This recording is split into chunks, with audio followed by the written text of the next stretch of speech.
Bonjour, je suis Grégory Barbier, voici les grands crimes de l'Est. À Champignol, les mensonges d'André ont mené à un drame. Bien loin de l'image que renvoie ce jeune homme qui avait l'air si poli.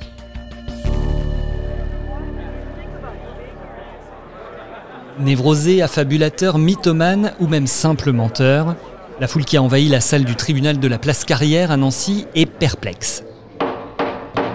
Le regard calme, le visage lisse, l'allure un peu voûtée mais franche, impeccable dans son strict complet anthracite, André n'a rien d'un monstrueux criminel. Bien au contraire. Quand il aperçoit Claudine, sa fiancée, il lui envoie du bout du doigt des baisers passionnés, tandis que les larmes coulent lentement sur ses joues. La jeune et brillante étudiante de son côté le regarde éperdument, comme si elle cherchait encore à comprendre, ses yeux aussi sans but. Tous les témoins le décriront comme extrêmement poli, déférent, serviable, ne cherchant qu'à se rendre utile. Lionel Roux de l'Est républicain parle d'un homme d'un commerce toujours agréable, attentionné avec sa fiancée qu'il semblait adorer. Oui, ce jeune homme tranquille et amoureux n'a rien de ces mauvais garçons dont les bonnes gens disent « il tuerait père et mère ». Et pourtant, tuer père et mère, il l'a fait.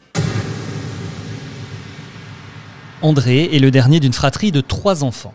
Quand il naît, sa sœur a 10 ans et son frère aîné 17. L'histoire est racontée dans le journal. Choyé, gâté comme le sont souvent les derniers nés, il ne va pas mettre à profit sa chance pour accéder aux destinées supérieures que son père aveuglé lui croit promises, mais seulement pour traîner l'existence oisive des blousons dorés. Après des études brèves, il devient en effet apprenti électricien à Laxou. Il ne le restera pas longtemps, il sera mis à la porte pour avoir volé la voiture de la femme de son patron. Sans permis, il l'avait embouti. Ce fut pourtant son seul emploi sérieux. Et après, sa vie bascule. Boris Cyrulnik, le psychiatre, l'avait écrit « La mythomanie est fondatrice de notre destin ». Et elle le sera sans aucun doute dans le cas d'André, même si les experts le décrivent comme normal. Le jeune homme termine son service militaire en tant que première classe. Cela ne l'empêchera pas de se promener avec une carte d'officier des transmissions. Il fait un enfant à la secrétaire de l'usine où son père a débuté comme manœuvre avant d'en devenir au terme d'une vie de labeur acharné sous-directeur. André refuse de l'épouser et même de reconnaître le bébé, au prétexte qu'il n'avait cédé que parce qu'elle l'avait harcelé, à moins qu'elle ne soit indigne de lui. Il fait ensuite la rencontre d'une jeune et riche étudiante luxembourgeoise et il se présente à elle comme le plus jeune ingénieur électronicien de France. À Claudine, sa fiancée actuelle, il affirmera avoir terminé ses études de physique nucléaire. En fait, il n'a que le CEP mais se rend souvent à la bibliothèque municipale pour y feuilleter des revues de vulgarisation scientifique, ce qui lui donne un vernis de culture. L'étudiante de la fac de lettres tombe rapidement amoureuse de ce garçon formidable. Preuve de son amour pour elle, il affirme avoir refusé une place à Saclay, préférant partir en vacances en couple. Il lui a dit « De toute façon, je suis assuré de trouver à la rentrée une situation encore plus intéressante au centre d'entraînement des cosmonautes de Bretigny. » La réalité est autre, évidemment. En attendant ces mirifiques situations, il est sans argent. Il ne travaille pas, se contentant de bricoler bénévolement pour un marchand de jouets nancéen, dont il se dit en plus être l'associé. Il trouve rapidement une solution pour pallier cet inconvénient. Son père vient de lui confier le soin de rédiger des chèques. L'occasion est trop belle. En imitant une signature qu'il connaît bien, André émettra à son profit 29 chèques d'un montant total de 23 670 francs. Mais le compte vire vite au rouge. La banque s'alarma. Invité à s'expliquer, André noie si bien le poisson qu'il arrive à tirer encore un dernier chèque de 3 000 francs, une somme qui va lui servir à payer comptant sa dernière folie, un superbe cabriolet à injection. Ainsi équipé, il nage en plein délire et il perd aussi pied avec la réalité. Pourtant, personne ne s'en rend vraiment compte. Les familles se reçoivent, la date des fiançailles est fixée. Le père d'André, émerveillé par l'aisance et le brillant de son fils préféré, accepte d'entériner ses vantardises. Seule sa mère garde encore les pieds sur terre et lui reproche son comportement. Jusqu'à ce terrible 10 octobre 1967, entre 7h et 7h30. André assomme avec un rouleau à pâtisserie d'abord un fer à repasser ensuite sa mère, avant de la tuer avec un énorme couteau de cuisine. Le même scénario d'épouvante se reproduit avec son père, qui l'égorge avec une incroyable sauvagerie. Puis, avec un sang-froid stupéfiant, il tente de maquiller son double forfait en crime de rôdeur. avant de jeter les armes dont il s'était servi dans les temps de ses futurs beaux-parents. Enfin, il décide de se rendre tranquillement chez sa fiancée. Mais ses précautions ont été vaines. 36 heures plus tard, le jeune homme est arrêté à Strasbourg, chez une amie. La raison de ce carnage demeure floue.